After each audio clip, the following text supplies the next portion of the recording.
नमस्कार, खबर उत्तराखंड देख रहे हैं आप और मैं हूं आपके साथ ज्योति। चलिए शुरुआत करते हैं खबरों की। मुख्यमंत्री पुष्कर सिंह धामी ने केंद्रीय खेल मंत्री मनसुख मांडविया से उत्तराखंड में प्रस्तावित 38वें राष्ट्रीय खेलों की तिथि के विषय में चर्चा की। इस दौरान केंद्रीय खेल मंत्री ने कहा कि जल्द ही इस विषय पर भारतीय ओलंपिक संघ के अध्यक्ष पीटी उषा से वार्ता कर 38वें राष्ट्रीय खेलों की तिथि घोषित की जाएगी। आपको बता दें कि उत्तराखंड में अक्टूबर-नवंबर में प्रस्तावित 38वें राष्ट्रीय खेलों के लिए प्रदेश सरकार ने राष्ट्रीय खेल दिवस पर वेबसाइट लॉन्च कर दी थी।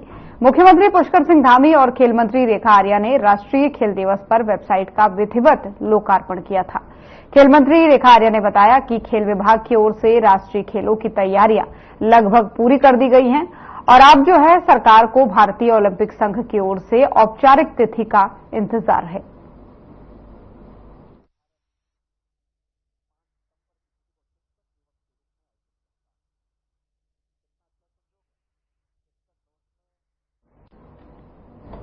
और राज्य में शराब तस्करी और माफिया के खिलाफ मुख्यमंत्री पुष्कर सिंह धामी सख्त दिखाई दे रहे हैं।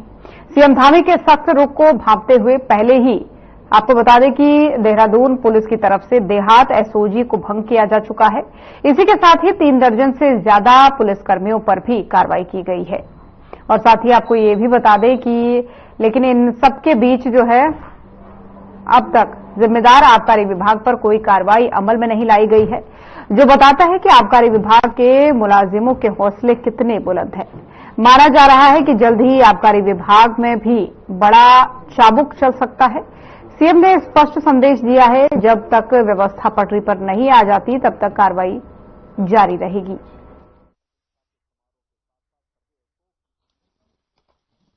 देखिए, जहां पर भी चूंकि विभिन्न माध्यमों से मुझे शिकायतें प्राप्त हुई थी, उन्हीं शिकायतों के माध्यम से कार्रवाई हुई है।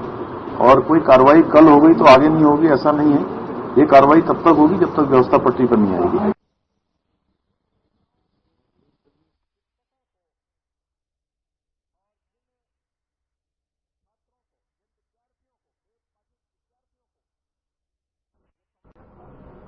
और बड़ी खबर अब सामने आ रही है देहरादून से। सीएम धामी का बड़ा कार्यक्रम है। बीजेपी महानगर कार्यकर्ताओं के संग संवाद करेंगे। संवाद के बाद सीएम धामी करेंगे टिफिन बैठक। कार्यकर्ताओं संग सहभोज करेंगे सीएम धामी। सीएम कार्यकर्ताओं को देंगे गुरु मंत्र और सदस्यता अभियान को शिखर तक पहुंचाने की कोशिश भी करेंगे। तो बड़ी जानकारी आपको दे रहे हैं देहरादून से, जहां पर सीएम धामी का एक बड़ा कार्यक्रम होने वाला है। और इस कार्यक्रम में आपको बता दें कि सदस्यता अभियान को शिखर तक पहुंचाने की कोशिश इसमें की जाएगी और कार्यकर्ताओं संग सहभोज सीएम धामी करने वाले हैं। संवाद के बाद सीएम धामी टिफिन बैठक करेंगे। बीजेपी महानगर कार्यकर्ताओं के संग ये संवाद उनका होने वाला है, जिसको लेकर के तैयारियां पूरी हो चुकी है। बड़ा कार्यक्रम उनका रहने वाला है। और आपको बता दें कि सदस्यता अभियान को जो चल रहा है बीजेपी का पूरे देश भर में, उसको शिखर तक पहुंचाने के लिए इसमें चर्चा होगी, कोशिश होगी और टिफिन बैठक भी वो करने वाले हैं। महानगर कार्यकर्ताओं के संग उनका ये संवाद होने वाला है।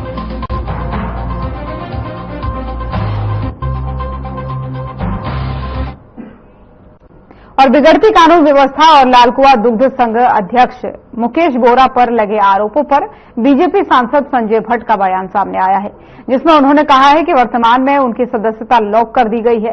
अभी सदस्यता शून्य है, लिहाजा वो बीजेपी के सदस्य नहीं है। इसके अलावा अगर कोई आपराधिक मामलों में संलिप्त रहता है तो उसके लिए स्वतंत्र रूप से कानून अपना काम करता है।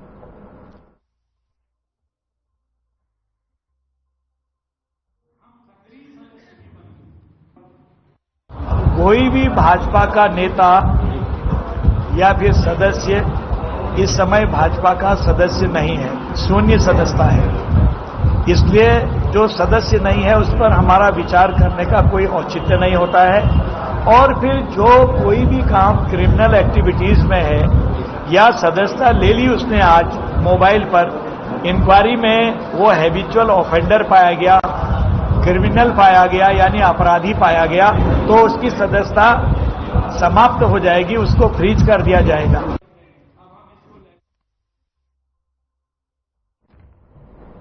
और भारतीय जनता पार्टी ने अल्मोड़ा में भी सदस्यता अभियान की शुरुआत कर दी है। पाताल देवी स्थित बीजेपी कार्यालय में कार्यकर्ताओं ने इस अभियान के तहत पार्टी की सदस्यता ग्रहण की है।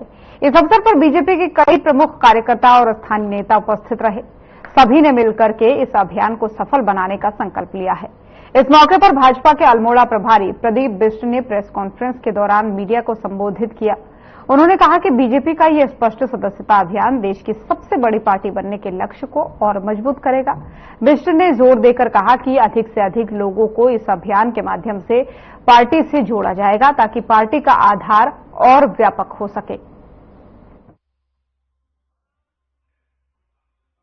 नियम और कर्तव्य लागू करेगा।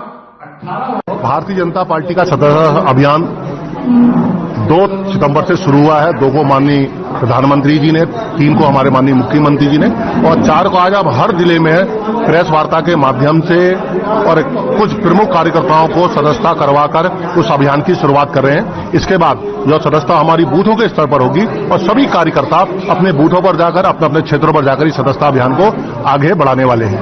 अल्मोड़ा जिला और विधानसभा के क्या लक्ष्य रखा गया है? प्रत्येक राष्ट्रवादी व्यक्ति भारतीय जनता पार्टी का सदस्य बने और प्रत्येक मतदाता हमारा सदस्य बने, हम इसका प्रयास करेंगे।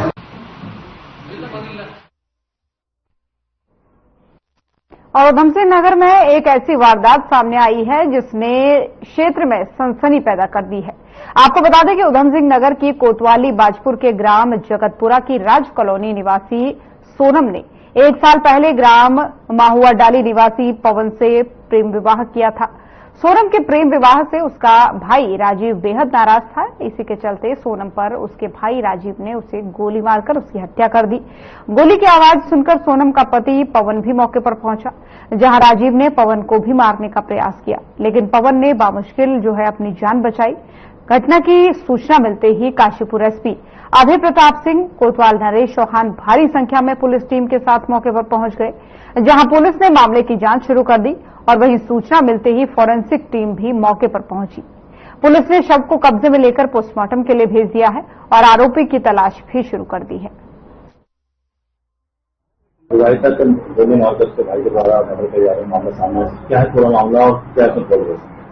देखिए, बाजपुर के सुल्तानपुर पट्टी क्षेत्र चौकी क्षेत्र का मामला है। इसमें कल हमें 112 से सूचना मिली थी कि वहीं पर महुआ डाली गांव के पास में एक खेत में जो चारा बोया गया था, उसमें किसी महिला को एक व्यक्ति के द्वारा गोली मार दी गई।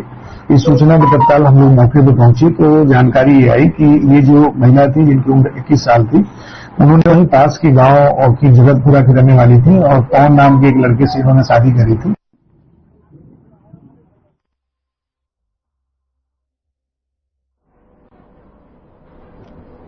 और पीड़ित लोगों को एसएसपी ऑफिस गंभीर मामलों को लेकर जाते हुए जरूर देखा होगा आपने, लेकिन जब एक महिला अपने मुर्गे की टांग तोड़ने के मामले को लेकर के एसएसपी ऑफिस पहुंची तो चर्चा का विषय बन गया। दरअसल एक महिला ने बाजपुर से आकर एसएसपी ऑफिस में लिखित तहरीर देकर बताया कि उसके मुर्गे की टांग तोड़ी गई है और जब महिला के द्वारा उसका विरोध किया गया तो लोगों ने अपशब्द का इस्तेमाल उसके लिए किया। जब महिला ने अपशब्द के लिए मना किया तो उसे लाठी, डंडों और लात घूंसों से जमकर पीटा गया। पीड़ित महिला किसी तरह अपनी जान बचाकर खेतों से होते हुए बन्नाखेड़ा पुलिस चौकी पहुंची तो पुलिस द्वारा कोई कार्रवाई अमल में नहीं लाई गई। मजबूरन उसे बाजपुर के वरिष्ठ पुलिस अधीक्षक उधमसिंह नगर के कार्यालय पहुंचना पड़ा। बहरहाल एसएसपी ऑफिस द्वारा पीड़ित की तहरीर दर्ज कर आगे की कार्रवाई शुरू कर दी गई है।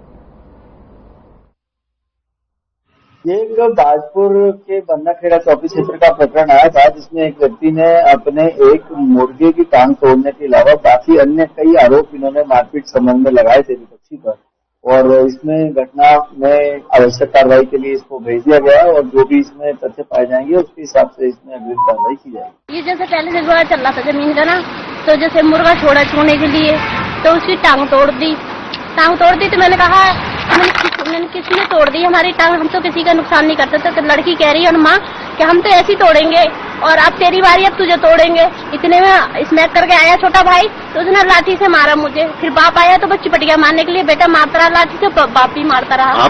मजरा खुशहालपुर में यहाँ पे आई हूँ, रुद्रपुर में। रहती कहाँ पर है? एसएसपी के पास। रहती कहाँ पर है? मजरा खुशहालपुर। ये कहाँ पड़ता है? ये वहाँ पड़ता है बाजपुर थाने में, बाजपुर।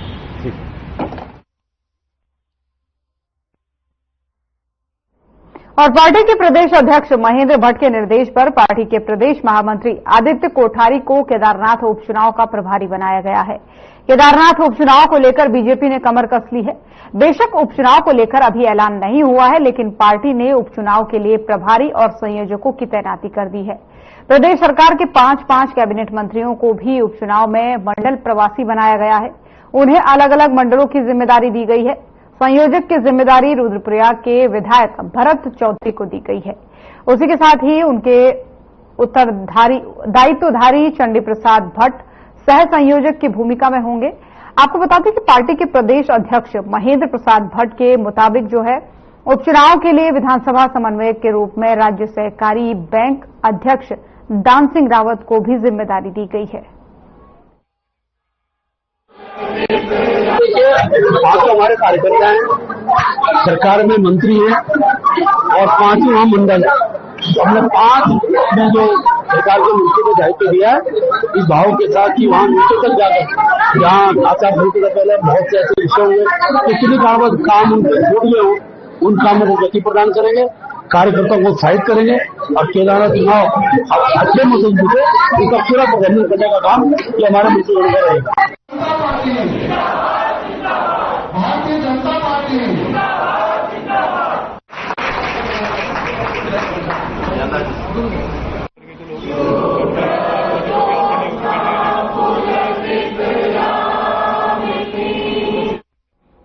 और एक छोटे से ब्रेक के लिए यहां पर रुकेंगे, जल्द हाजिर होंगे।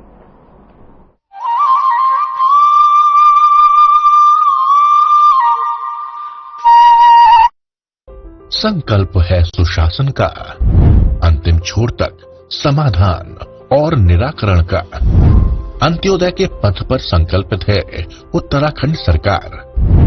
देवतुल्य जनता के आशीर्वाद से बढ़ी डबल इंजन सरकार की रफ्तार। प्रधानमंत्री नरेंद्र मोदी के मार्गदर्शन में एक मजबूत प्रदेश के निर्माण हेतु इकोनॉमी, इकोलॉजी, टेक्नोलॉजी, अकाउंटेबिलिटी और सस्टेनेबिलिटी पर जोर दिया जा रहा है। राज्य की जीएसडीपी में 25% की बढ़ोतरी उत्तराखंड की प्रगति को दर्शाता है। अब राजस्व को दोगुना करने की दिशा में तेजी से कार्य हो रहा है। उत्तराखंड के सीमांत जनपदों में तेजी से हो रहा है स्मार्ट विलेज का निर्माण। वोकल फॉर लोकल पर आधारित योजनाएं स्थानीय लोगों के लिए स्वरोजगार के अवसर उपलब्ध कर रही हैं। होम स्टे योजना से ग्रामीण अर्थव्यवस्था को मजबूती मिली है और बने हैं इको टूरिज्म डेस्टिनेशन के नए कीर्तिमान। तकनीकी के क्षेत्र में नए विश्वविद्यालयों की स्थापना, एम्स सैटेलाइट सेंटर और नए कॉलेजों की स्थापना और प्रधानमंत्री कौशल विकास योजना के तहत युवाओं के प्रशिक्षण पर खासा जोर दिया जा रहा है। भ्रष्टाचार की शिकायतों को दर्ज करने के लिए 1064 ऐप, देश का सबसे कठोर नकल विरोधी कानून, अपनी सरकार portal, e cabinet, CM dashboard, CM helpline number 1905 और सेवा का अधिकार उत्तराखंड सरकार की जनता के प्रति जवाबदेही तय करता है। उत्तराखंड सरकार का वचन है सबका साथ, सबका विकास और सबका प्रयास। अब सशक्त उत्तराखंड के निर्माण से बदल रही है तस्वीर, संवर रही है तकदीर।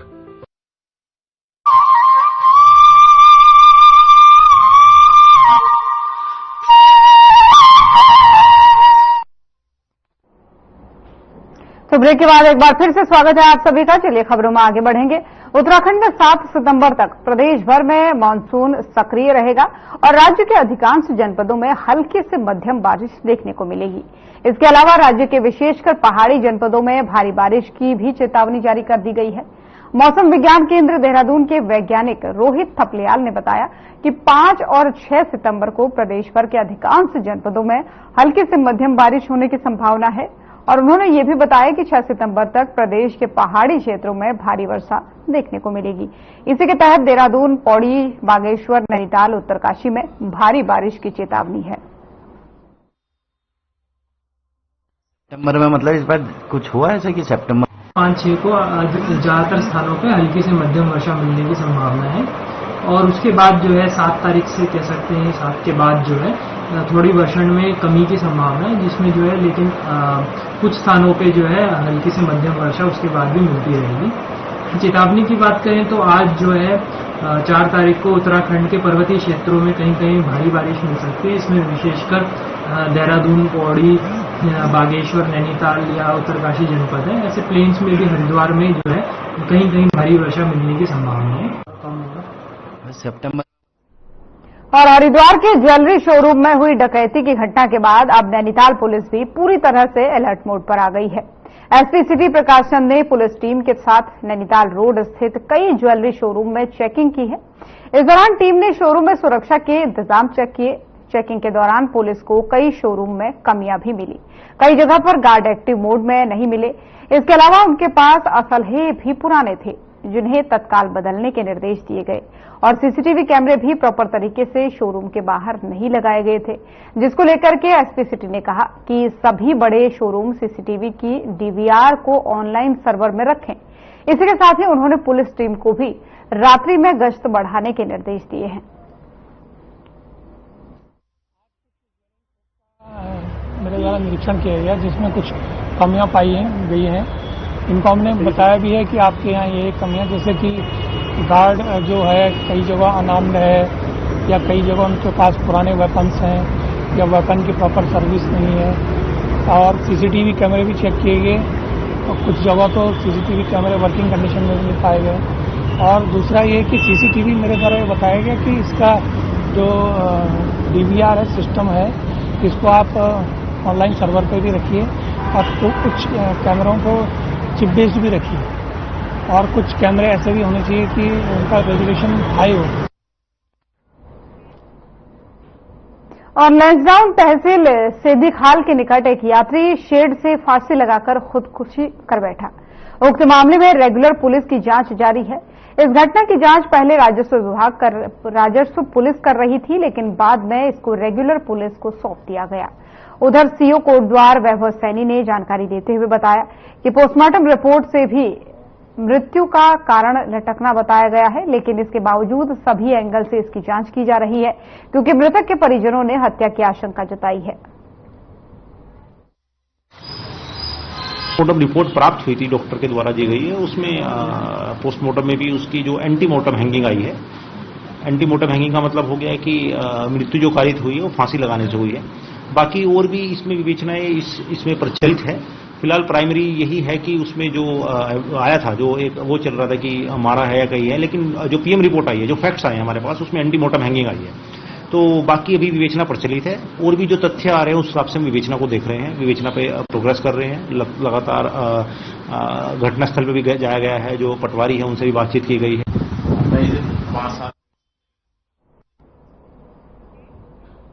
और देहरादून में एसएसपी अजय सिंह ने फर्जी पत्रकारों को चिन्हित करने के निर्देश सभी थाना कोतवाली प्रभारियों को दिए हैं।